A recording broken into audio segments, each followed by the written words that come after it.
Hello, YouTube people. Right now, I'm making this video about the Young Turks. Now, this is a pretty old video about when, Bernie Sanders supporters went sort of crazy at the DNC. There were reports of people throwing chairs. I don't know how true those allegations are. And the Young Turks are basically suggesting that it is completely untrue, that Bernie Sanders supporters are being unfairly characterized, and that most of the reporting is fallacious. I think that it's somewhere in the middle. I think some things were probably exaggerated, while other things were absolutely true given the past history of Bernie supporters and what I've seen from them. But that's not for me to decide. What I would really like to point out with this video is not the violent nature of Bernie Sanders supporters. Rather, I would like to point out TYT's blatant hypocrisy when it comes to news reporting. I love how CNN gets to control the message with what they put on the screen and what they don't put on the screen. Control the message with what they put on the screen and what they don't put on the screen.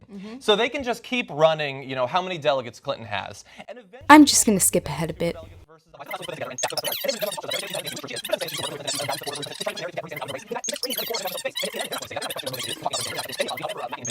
You touched on a really important point, because the way messages are spread and the way the news is covered is extremely important. And the political affiliations that certain pundits or politicians have should be disclosed, right? Now, it's no secret that Debbie Wasserman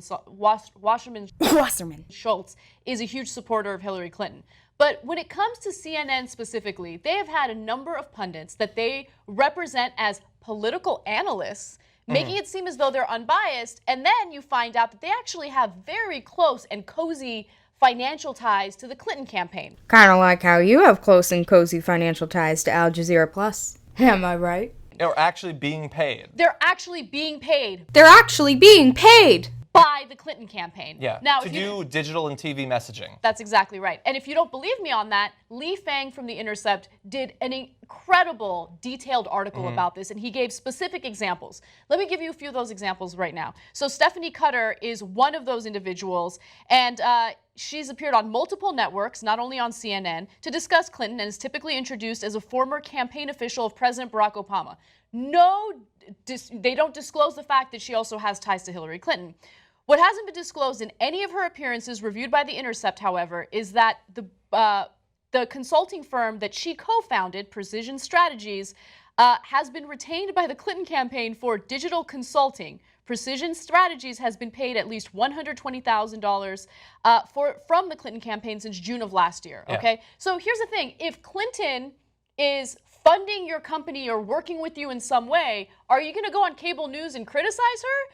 No, you're going to go on cable news and you're going to support her. Now, first of all, if I was a news director or a producer at CNN, I wouldn't have her comment on anything anyway. I wouldn't have her on the show.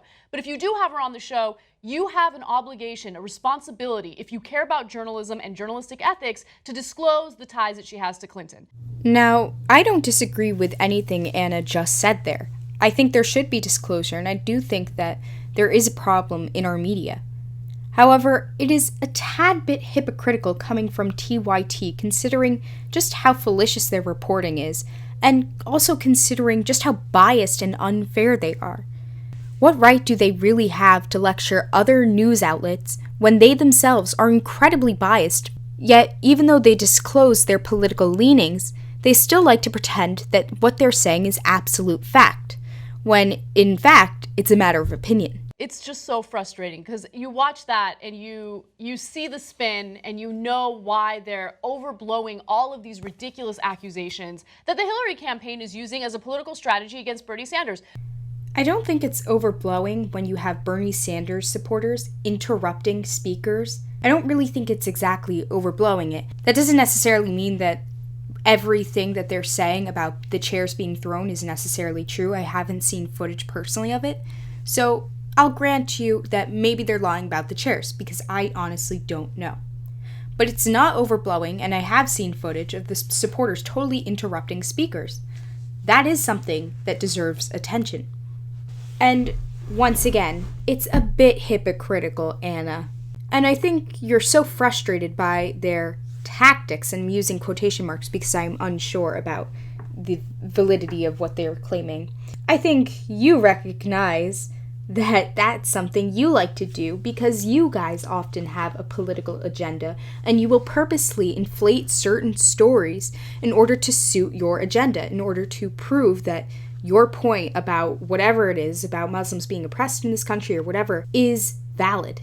And that's why you cherry pick certain stories that really don't deserve that much media attention and you will overblow them. Also, blowing. We're not talking about the issues that matter right now. We're talking about nonsense. We're not talking about climate change. We're not talking about income inequality. We're not talking about political corruption. We're not talking about legalized bribery. We're not talking about the issues that are actually impacting Americans, because instead we're talking about a ridiculous catfight.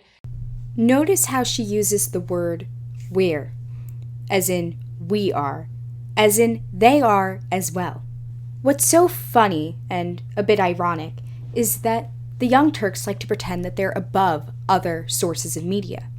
Yet, right here, they are playing into their hands, supposedly, because they are reporting the same story that they are claiming doesn't deserve media attention. Yet they are giving that story attention. What are we supposed to take away from that? I don't know. All I know is that the Young Turks are a little bit hypocritical. Not that the Young Turks really have a big problem with being hypocritical. Let's go to Ben Mankiewicz. He's co-host of the Young Turks. He joins me from Los Angeles. Ben, is hypocrisy such a bad thing? Cenk, hypocrisy is overrated in that sort of our use of hypocrisy as a tool for criticizing people is overrated.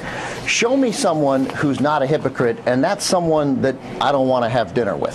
It's actually really disappointing to see Ben is the one saying these words, because of the people still currently working at TYT, he is by far the most sane and rational. We're all a little hypocritical. That's what makes life complicated, and in some senses, that's what makes us interesting. There are degrees of hypocrisy, and obviously the most glaring degrees when you're hypocritical about something really hurtful, like those members of Congress who make it sort of part of their platform to criticize and criticize gay rights and come out against gay rights when they turn out to be gay. Obviously, that's relevant hypocrisy, but we experience a tremendous amount of irrelevant hypocrisy, and we waste our time worrying about it. But I also don't want to completely discredit him here, because I understand what he's saying, that, you know, we all at some point in our lives are hypocritical. It doesn't mean that we are less valuable. I guess that's what he's trying to say. But still, I think that the difference between a person and a news organization is kind of important, and that any self-proclaimed news organization should hold themselves to a higher standard and not be accepting of their own hypocrisy and work to minimize their hypocrisy. Between the Clinton campaign and the Sanders campaign, and look, it's not perpetuated by the Sanders campaign. With Wasserman Schultz, let me just say this. We do a news show, right? We do a news show, right? We do a news show, right? We do a news show, right? Now I tell him of our new plan, and... I know what you're talking about. Classic one-sided shrug. Translation, I have absolutely no confidence in what I just said. The body contradicts the words. He's lying. A news show, right? Well, they can't both be telling the truth. They're not. Sheila Lake made 2 mouth shrugs when she was describing the rape. That's a classic gestural slip. I mean, she has no confidence in her words.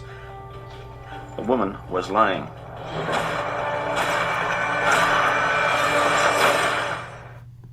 We do a news show, right? Lie to me, baby. We do a news show, right? Okay, I think you get the point. So let's say we're reporting on the war in Iraq, and I say, you know what? It actually ends up that invading Iraq in 2003 was a huge success. It led to tremendous peace in the Middle East. It's super peaceful in the Middle East. Now that's misinformation, right?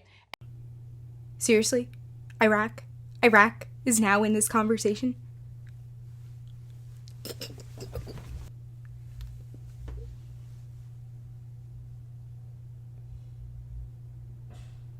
What?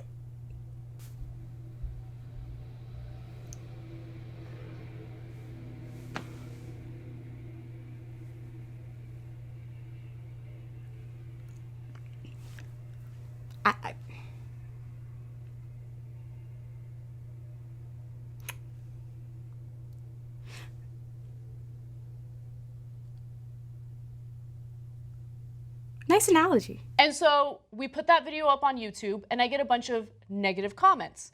Some of the comments, the vast majority, are going to say, hey, you know what, you're wrong, okay? Here's why you're wrong, look what actually happened. And then some chunk of the comments are going to call me a stupid cunt, okay? They're going to call me a dumb bitch. Are the negative comments that use that type of rhetoric going to somehow change the fact that my reporting was wrong? No. So if a tiny little portion of Sanders supporters are a little too violent for the Hillary Clinton campaign, it doesn't change the fact that she's politically corrupt. Stop trying to, distract us from what the reality is of this election. Yeah. So, if some small percentage of Muslims commit horrible atrocities, we should ignore that. Wait. Something tells me that this sort of thinking is the same sort of thinking they use when they talk about radical Islam and terrorism. Do some small percentage of Muslims commit atrocities? Yes, but ignore the big problem, because the vast majority are peaceful. It's the same sort of thinking. But usually you don't have to worry about peaceful people, you have to worry about violent people. If they want to talk about distracting from the bigger issue, then they are the masters of that.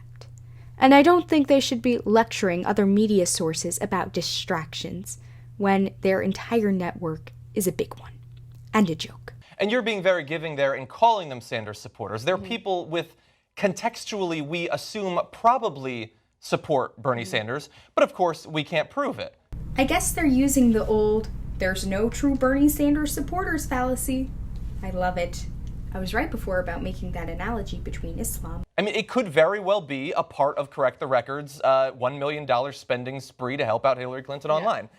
I love a good old-fashioned conspiracy theory. We don't know for sure. But I do want to respond directly to what Barbara Boxer said. I want to see if she was right there, because she said that his apology was in no way enough. It doesn't actually denounce the violence, and she specifically said it shouldn't come with a but.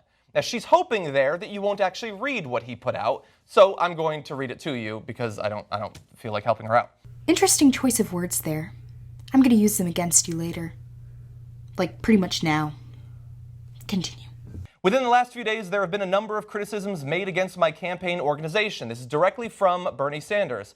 Party leaders in Nevada, for example, claim that the Sanders campaign has a penchant for violence. Ooh, nice emphasis.